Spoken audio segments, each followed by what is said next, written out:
Today I was just in my thoughts, right? And something came to my mind. I said, the way immigrants do not like black Americans, right? Now I don't mean all, but majority of immigrants in America don't like black Americans. Do you understand? So now this was what I was thinking. I'm like, imagine they just said they are deporting black Americans. Imagine the kind of party they will have. Imagine how they will rejoice. Imagine what they will do. Like, I have been thinking of it, and I'm like, but our thoughts are not the thoughts of God, right? We are just mortal, right? And I'm thinking of it because some of these immigrants, the way they talk in America, they talk as if they are really, really in competition. Or, in fact, they own the country. Like, they own the culture. They own everything about maybe like inventions and all of that in America. And the way you see them really carrying themselves, I'm like, okay, what if those times when ICE was really chasing people, at some point they now said you can go and chase black Americans. Oh my God. These guys will party. These guys will be so happy. Now, there's this part they don't really know. And thank God they knew it finally, that black Americans are also indigenous Americans. They be feeling that these people are also immigrants. Do you understand? Because that was the reason why they always disrespected black Americans from the beginning. They were thinking, we're all the same. We're all the same. Come on, what do you mean? In fact, some of them, like the Hispanics, I mean, all those ones, these Mexicans and all of them, some of them were even feeling like, oh, they're close to whiteness. I mean, like Asians and all of that, they're close to whiteness, and so they're even more advantaged than black Americans until it happened. I was in that wild thoughts and I started laughing out loud. Guys, a lot would have happened. Anyways, I have these videos for you to watch, right? Let's watch these videos and then I'll be back with what I'll say at the end of the video. Do not forget, credit goes to every single creator on this video. I will be back. Kindly subscribe. Let's go. How did I just wake up and find out Donald Trump said he wanted to deport Native Americans? To where? To where? To what location? Do you not know what the word indigenous means? Let's get the laptop. Indigenous, originating or occurring naturally in a particular place. Native. So if they indigenous, where the fuck is you gonna send them? Where, Donald? Down the street? You gonna send them Mexico? I don't know. I'm confused now, Donald. Where are the people supposed to go?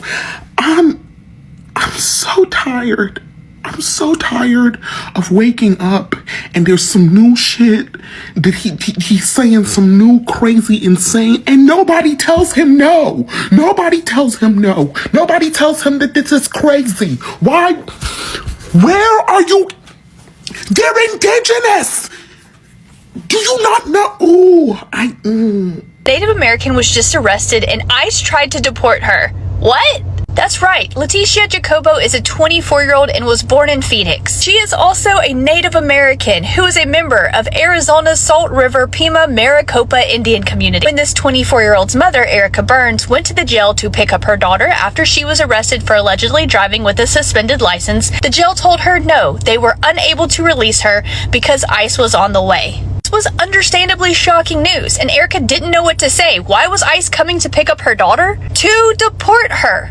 A Native American, who she asked the Polk County Jail, how can they be deporting my 24-year-old daughter whenever she is a Native American? Polk County's response was, we aren't deporting her, we're just holding her because ICE is coming to pick her up. This mother, being very aware of what ICE coming to pick up her daughter meant, and her daughter not having a country they could possibly deport her to because her ancestors have been in the United States for thousands of years, started making phone calls. Her entire family went into overdrive. They started calling officials. They even showed up with her birth certificate to prove that she was a legal citizen in the United States and proof that she is a Native American. Even with all of this information, there was no immediate release. In fact, ICE did show up, and tribal members, tribal officials were even speaking out demanding her release, and it still took them until 4 o'clock the next morning for them to finally release her. What was ICE's response when tribal communities demanded an apology from them?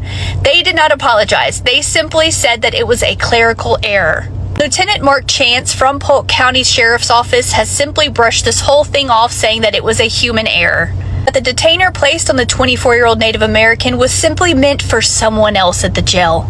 Also shared in his statement that we will be having some meetings about this. This is silly. But the Native American community and the rest of the country are saying this is far from silly. One who was not only born and raised in America, but is a Native American herself, who was also faced with deportation, what people are assuming is because of the color of her skin.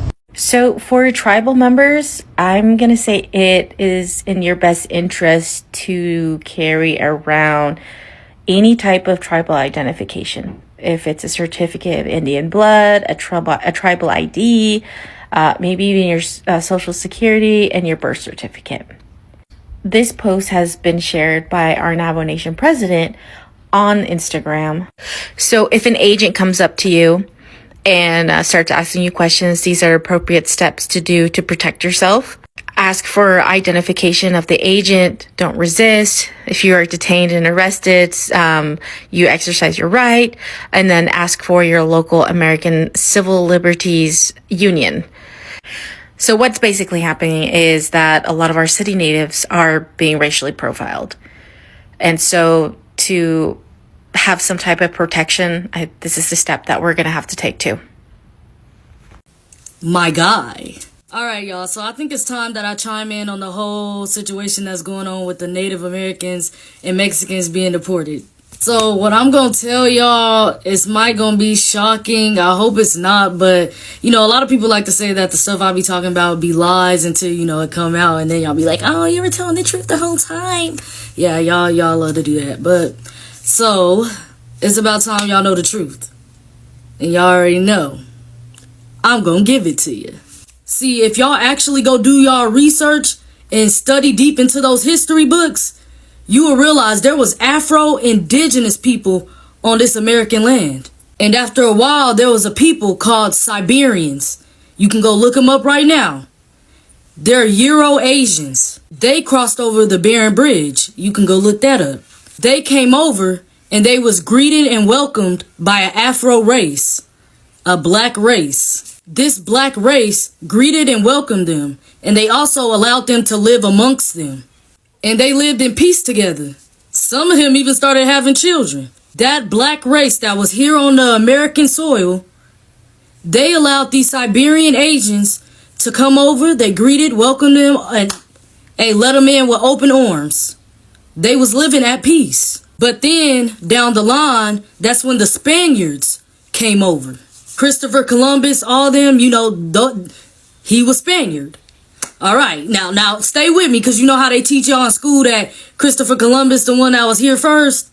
Mind you, at this very moment, I'm telling y'all, it's just the Afro-Indigenous people that was there first, and then they greeted the Siberian Asians over there. So now the Spaniards finna come, Christopher Columbus. These Siberian Asian people that the Afro-Indigenous people allowed to come over there and welcome them with peace and open arms, tell me why they decided to gang up with the Spaniards and to enslave the Afro-Indigenous people that allowed them to be on this land. So basically, the Siberian and the Spaniards betrayed the people who welcomed them even on this land. Those Siberian Asians and them Spaniards betrayed those black people that was here already on this land. And they began to enslave them. So these Siberian Asians and these Spaniards started having kids and basically conjoined together. They became one. So now these Siberian Asians and Spaniards is having kids together. The Spaniards started enslaving these Afro-Indigenous people that was here, and the Siberian Asians helped them. And some of those Siberian Asians even became bounty hunters for the Spaniards whenever their slave ended up getting loose or trying to run away. So some of these Siberian Asians became bounty hunters for the Spaniards for when their slave escaped. And that's where you get the scalping of the head from. Now, I know y'all heard of the scalping of the head, bruh. I know y'all heard of it. See, the Spaniards was telling the Siberian Asians to go hunt them once they escaped. If you can bring them back alive, then do that. But if you couldn't, if you killed that slave, you had to bring a Spaniard back something of that slave to show that you did what you supposed to have done. So they would cut off the scalp every time they caught one of the slaves escaping and bring their scalp back to the Spaniard to show them that they caught the slave. And that's when the Siberian Asians was betrayed by the same people they helped.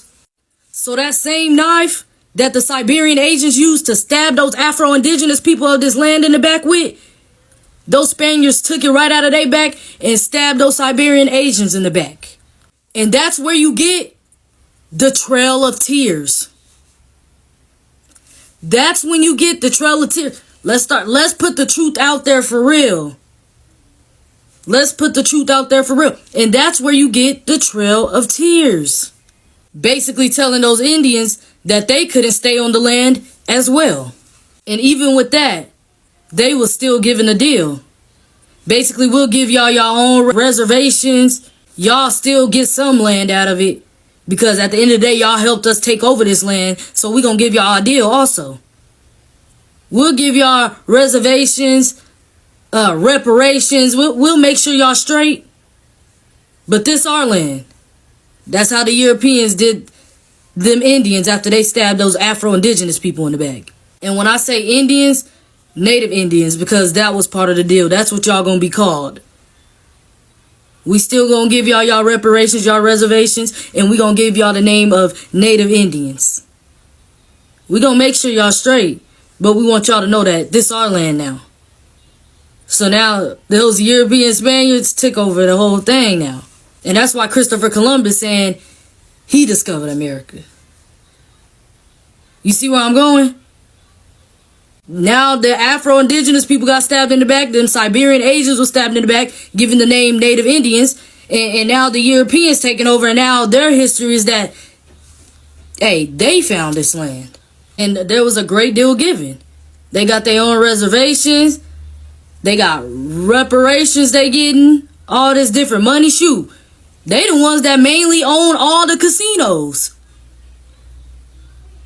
The Native Indians, Siberian Asians, mixed with some European Spaniard, probably some other Afro-Indigenous people. And not only that, even when they gave them that deal, they even gave them the deal for them to take even some of the slaves and take them on their land. So they even allowed them to have their own slaves. So some of the black people, some of the Afro-Indigenous people was over there on their reservations. They had slaves, the Native Indians. So this Trail of Tears, it probably was them crying. Because they was betrayed by the people that they was helping to betray the Afro-Indigenous people here. So yeah, they was crying because they were betrayed. They thought that this was going to be their land together. And you want to know what the craziest part is? That even when the Civil War and all that started happening and the slaves was told that they could be free now, do y'all know that these Native Indians was the last people to let go of their slaves, the Siberian Asians, that's the Native Indians. They was the last people to let go of their slaves. They was the main ones that didn't want to give it up when they was told to give their slaves up. Like, a lot of the soldiers had to go over there and make them give up their slaves. Our people are really native of this land. ICE agents are harassing and detaining Native American people from tribes. ICE agents cannot tell the difference between Mexicans and Native Americans because Mexicans are Native American. We were here before the United States, before any foreign colonizers that came here illegally and put their colonial border on our lands. They are racially profiling Native Americans and Mexican people and all brown people from Latin America. They are racial profiling us by our brown, bronze skin, our beautiful eyes, beautiful hair. You get the picture. Why don't you just say you want indigenous people gone? What brown people and natives need to do is unite, stay on our land forever, continue having native brown babies. I know that's pissing you off. Para eso sí somos buenos los mexicanos. Because the state keeps marking Latinos as white down when they come into the United States as migrants. You think we weren't going to find out? We are the majority, and that pisses you off. We will fight for native sovereignty and land back. You woke the sleeping giant. Let's get one thing straight. This was never about coming in the right way. This was always about being the wrong color. Brown.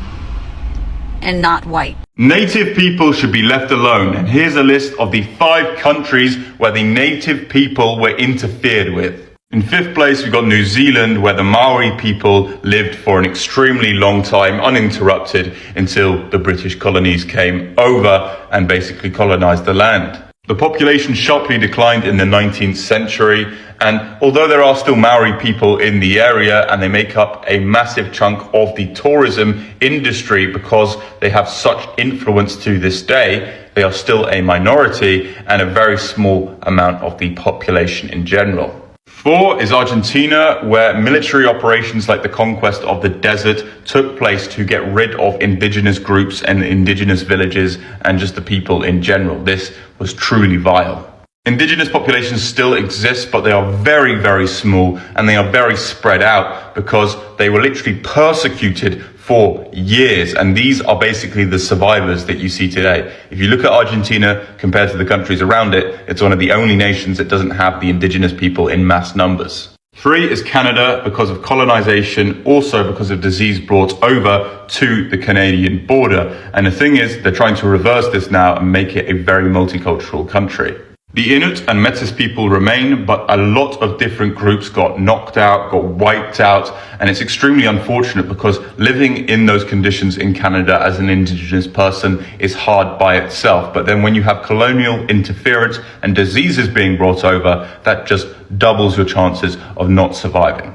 2 is Australia, where the Aboriginal people were massively affected. Now, not only were many Aboriginals slaughtered and removed from their homes and redistributed within the country, they also brought over a lot of big problems when it came to alcohol and substances, which these indigenous people got hooked onto very easily, and they have no history with these substances. And now the average age of death in Australia for these people is much, much lower, purely because of alcohol and substances. They're heavily impacted, they're marginalized, and they still have the effects going on to this day. Luckily, they are protected in certain areas and can take certain things from the sea that others can't, but still, it's extremely sad. The number 1 should be relatively obvious. It's the Native Americans in the USA. Literally people who lived off the land for thousands to hundreds of thousands of years, and then bang, all of a sudden just removed for the railway line, for the food resources, for the buffalo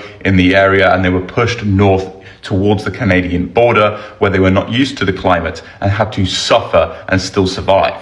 Diseases like smallpox literally killed thousands of the indigenous people of the USA, and there are still some of them left, but a very, very small amount. There you have it. Those are the 5 countries that were interfered with when they had indigenous people there, places that got destroyed by colonization. So I was just doing my little scrolling and judging, y'all know me. And I've been seeing a lot of videos regarding Native Americans and how some of them are being deported. I seen one video where they found 4 illegal immigrants posing as Native Americans being deported to Mexico. And I'm noticing that even in some of the videos I've seen that there are Native Americans talking crazy about black people. And because now that I'm thinking, if Native Americans were the first to be here, right? Where were they when slavery took place? Because the first roundup of slaves didn't get to America until the 1600s. okay? Slavery ended in the 1800s. The Trail of Tears happened in 1830. I find it kind of odd that these colonizers would go all the way across the world to bring a whole group of people to a land that they are unaware of. They don't know anything about the agriculture here. They are unfamiliar with the weather. They have to relearn and retrain them on how to maintain the crops of that land when they already have a group of people here that they have just pretty much taken their land over. Because usually in history, when a land has been colonized or taken over by other people from another country, they usually enslave the people of that land who were there first. They don't just take that land and then just set those people aside who were originally there and then take a trip that probably took months just to go bring a whole group of new people over and retrain them on how to maintain the land. That doesn't even make a bit of sense. Then even when it comes to the 14th Amendment, it excluded Native Americans at first. Oh, seriously, the math ain't math. Slavery ended in the United States in 1865. Indian Removal Act, that was passed in 1830. Well, Indians didn't really lose their land until like the late 18th century, early 1900s. And even still, Native Americans weren't considered United States citizens until they passed the Indian Citizenship Act of 1924. So if Native Americans were the first people, why did they have to go through all of this shit to be considered citizens? Y'all wasn't even considered citizens until 1924, which means y'all didn't even get the rights to be considered citizens until after people who were brought from a whole nother country went through chattel slavery. Y'all didn't get y'all rights until after them. So it's going to be indigenous people that get caught up in this mass deportation thing because so many people in this country is racially illiterate and they fail to recognize that indigeneity was here in this country before them. So they kind of buy into this indigenous erasure and going to tell them people that they Mexican or Latino or something like that and literally call ICE for them. I just seen the video on my For You page of this non-melanated woman that called Flagstaff police officers on indigenous kids in a field and said, I don't know how they got to this field. I lived in Oklahoma for 12 or 13 years, and one thing I know about racial illiteracy, especially when it comes to a lot of my fellow Southerners, is you don't understand or you can't see or read anything when it comes to indigeneity. And that's the reason why I think they are gone. I'm talking about there are indigenous people that are going to have to deal with pulling out their quote-unquote green card or proving that they are documented, you see what I'm saying, in a country that their ancestors literally came from. That ain't mind-blowing to y'all. Then the educational part about this is, under Donald Trump's presidency, you're not even going to be able to teach this country was built on stolen land. You know what I'm saying? Because you're going to be able to lose your funding because of that. Because, hey, that's history that's not fathomable or not favorable to America. Why is there not one single news station reporting how the first group of people from the United States have been deported to fucking Africa?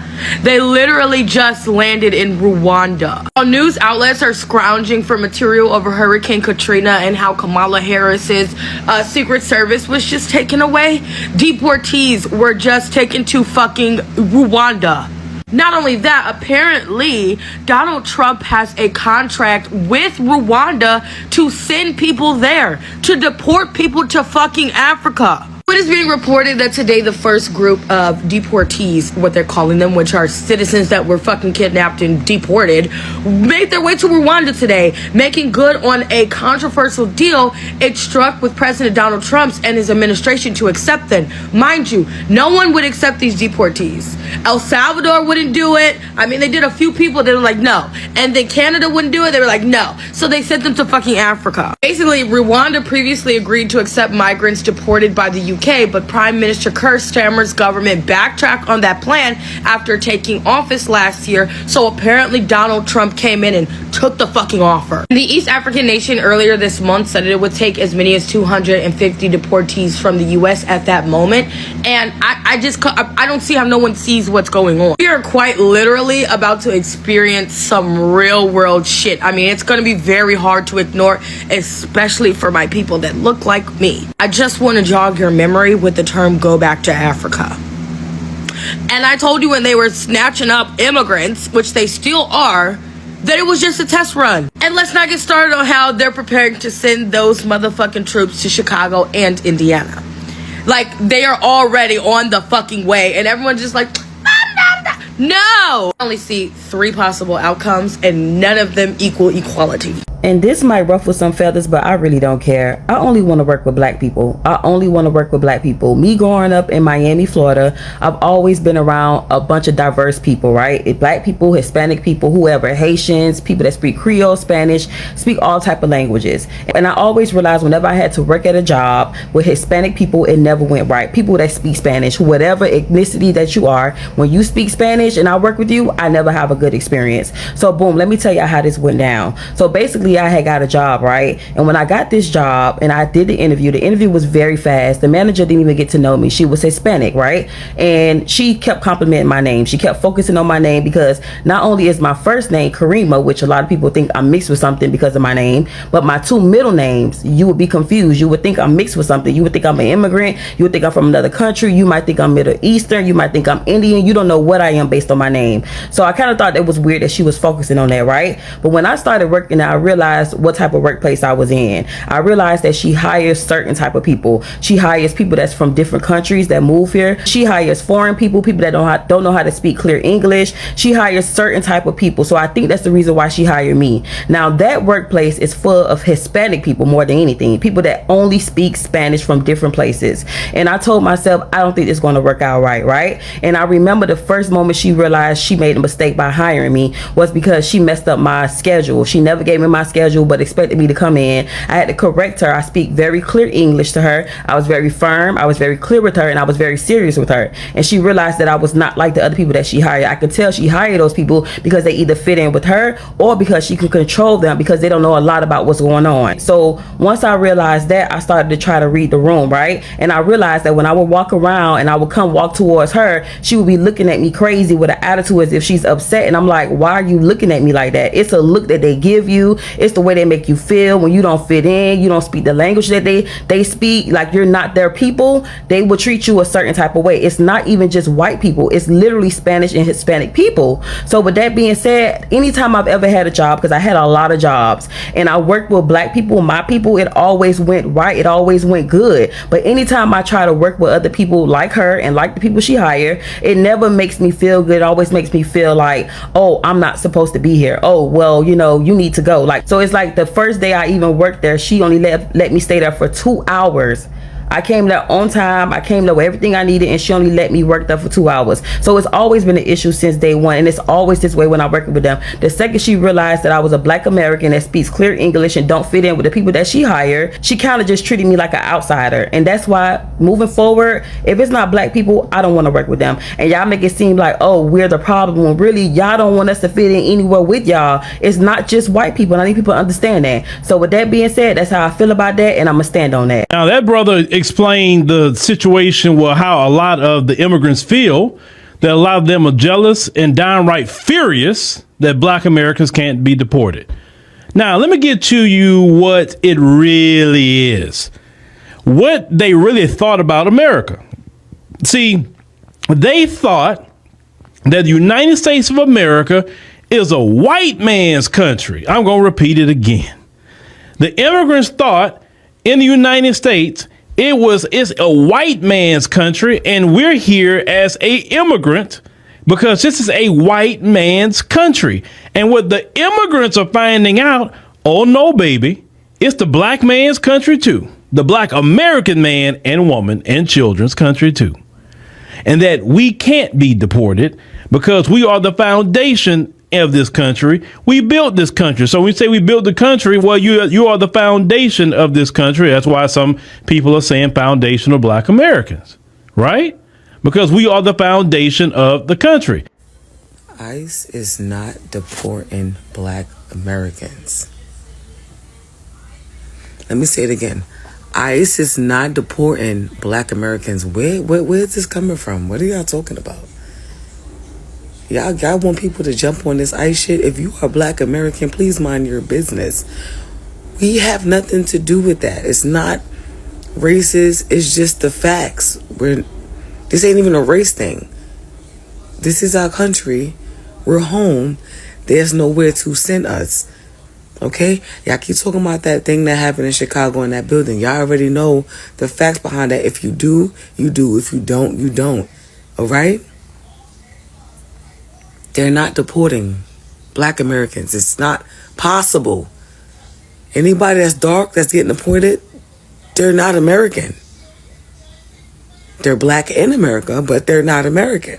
Be the color to hear this, but they are now deporting Haitians and Africans at the immigration offices.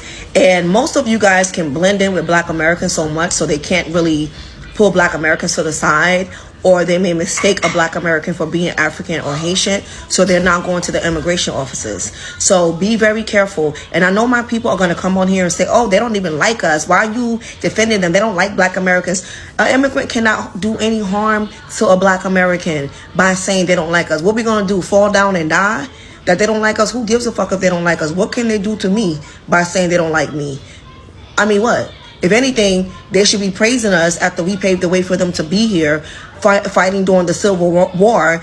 And then the 13th, 14th, and 15th Amendment has been enacted only for the grandchildren of slaves to be here. Trump said it himself. So there's no harm they can really do to us. But I am spreading awareness. Do not take your ass to that immigration office if you want to be here. Listen, the illegal deportation of immigrants is actually a Black American issue. And let me tell you exactly why. Because they have birthright citizenship. And do you know where birthright citizenship comes from? It comes from the 14th Amendment. The 14th Amendment was specifically ratified to give formerly enslaved people all the equal protection under the law, meaning that a former slave has all the same rights that anybody else in America has. It's the foundation for all the rights we enjoy as Black Americans, right? Because without that foundation, we were treated like second-class citizens. We're treated like second-class citizens as it is, but we have legal recourse because of the 14th Amendment. So if they are attacking that amendment, if they are ignoring what that amendment says, guess who they are coming for next? Guess who they are coming for next? I don't mean to be hyperbolic, but we are in a cultural civil war, and we don't have time to say that is their issue. No, it's our issue. In fact, it's everybody's issue. This has a specific impact on Black Americans, again, because the 14th Amendment is the foundation for all the rights we enjoy as American citizens. But if they come for that, they can come for anything. We can't let this continue to happen. I don't care what color you are. I don't care what ethnicity you are. I don't care what your Republican or your political leaning is, I should say. This is your issue. Stand up for your rights. I think the issues arise because when you were born in America, it makes you an American. You know, we're teetering on it, but let's just go with what we know. It makes you an American. However, when you are born Black in America, that does not necessarily make you a Black American. Shut the fuck up and listen. That means you and your people have no direct connection to the history of being a Black American in the United States of America. That's the key. And because you and your people have no direct connection to the history of being a Black American in the United States of America, it is difficult for some of you to grasp the importance in calling yourself a Black American. Let's say you were born here, but your people are Jamaican. So even though you may be a Black American because you were born here, you have no connection to the place because your people are Jamaican. And so you consider yourself Jamaican American, even though you were born in the United States of America. And that is absolutely positively fine. But you must concede there are layers to being labeled a Black American. And you need to find out which layer you sit at and sit your ass there. And that's why so many people think the United States is a nation made up of immigrants. And it is not. And when you say that, you absolutely discount and wipe out all the things Black Americans, descendants born here. And I hate running this fine line with y'all, right? Because it's a fine line, because I know the motherfuckers that's gonna hop in these damn comments. But you erase it when you say it's a nation of immigrants. You erase Black Americans and you erase Indigenous people, because those two groups let you know it's not a fucking nation of immigrants. This lady got deported back to Haiti after living in the United States for 42 years. And this is what her living conditions look like. Girl, this the kitchen right here where people cook. You probably can't see it good. This the kitchen, girl. And girl, let me show you the bathroom. This is where you take a shower at. And let me show you where you use the bathroom at. You see that hole? Okay. Now, this where this young lady and her son, she pregnant. She let me stay until I can get out of here and get on my feet. I ain't gonna lie, y'all, I kind of feel bad for her, but I know what y'all thinking, like, okay, well, she didn't do what she needed to do to get her citizenship, blah, blah, blah. But if she been living here since she was 5 years old, she probably had no idea that she was supposed to do anything as far as becoming an actual citizen. I mean, that's a hell of a wake-up call, but I feel like this should also be a wake-up call to anybody who's actually from Haiti or anywhere in the Caribbean or anywhere around the world that looks similar to that, or where there's a good portion of their society that has to live that way. I feel like this should be a wake-up call for them, because this should show you that your people and your country of origin really needs help. It really needs some type of stability. Like she said, it's completely lawless out there. Like she said, she got raped her first week back. She said that there's like no government. People just run rampant. It's like hard to find food. Like there's no jobs. Like this should be a wake up call for people who are actually from Haiti, like, or any country that looks like that, because y'all flee, y'all come, y'all go here, there, and everywhere, but then you leave behind your country of origin. And I understand, like, and it's like, it's funny to me, because it's not funny, but it's like, it's interesting to me, because one of the jabs that they throw at Black America is, well, at least I have a home to go back to. But most of the people who say that, home looks just like what she showed us. So, I mean, that's not even a home that you even want to go back to. And I'm not saying that to be a bitch, but what I am saying is that it's going to take a lot of like strategic planning in order to get that country back on its feet, or to get it to be basically habitable at all. They need to flatten out that whole, everything there needs to just be flattened out, and they need to start from scratch. I don't even know if they're even going to be able to rebuild Haiti without some sort of foreign intervention or some sort of foreign alliance like that. Y'all, at this point, Haitians are going to have to form an alliance with another nation in order to fix that. They don't have the manpower to fix that. Otherwise, it's basically going to turn into a no man's land, because everybody's trying to leave. And Haiti has the potential to be a beautiful place, but if everybody leaves and nobody comes back to try to fix anything, it's just dead land. I really do feel bad for her. Like, I feel bad for anybody who has to go back to that situation, because I can't even imagine it. I can't imagine that. But this should be a wake-up call, like, your country needs help, and somebody that's from there needs to be the start of getting it to where it needs to be. Y'all know when Latinos and Hispanics be like, Black Americans are next, they really thought that Black Americans are immigrants. And that explains why they voted the way they voted. They try to get us up out of here. But I gotta say to the Latino community, not only did your ESL classes, but the American educational system failed you tremendously.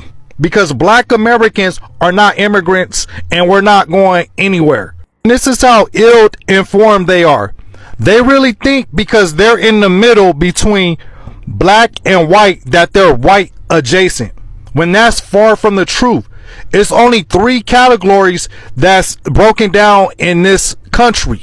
You have white Americans, you have non-whites, and you have black Americans. The people in the middle, y'all just extras in this movie. The main characters are the white Americans and the black Americans, and sometimes the Native Americans make a guest appearance. This country spent too much money, trillions of dollars, in painting black people as the bad guys. That's the default, to even get rid of black Americans, as sad as that may sound. And you know who's catching on quick, who's learning the game real quick? Africans and Caribbeans.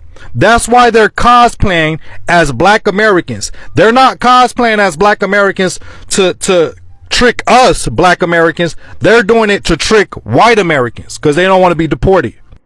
I know that would have been their thoughts.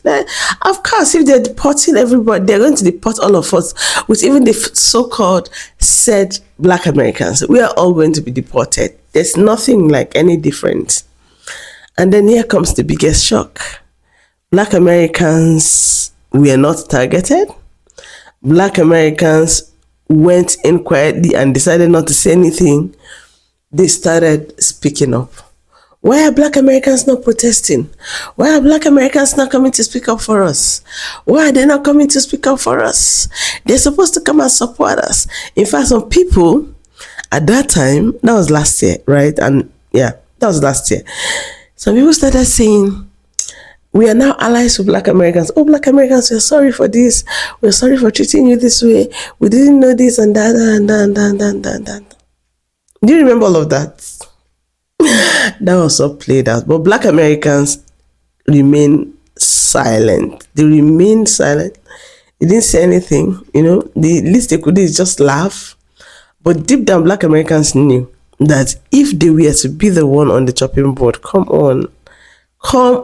But then let's now talk about the reality. Black Americans have nowhere they're going to, right? They're Americans. They're rooted in that country. They built America, the culture, everything. Everyone is enjoying in America and about America today. Black Americans, we are responsible for it. Right, now you'll be like, oh, why are you saying it? You've said this before. It's good to say it constantly so people at the back can hear it. Do you understand this? So it's good to keep saying these things. Black Americans are not immigrants. Black Americans are not immigrants. We keep saying it. So people come to the realization that this one's okay. So it means that black Americans and the white people who claim they are the real Americans, oh, they are the same.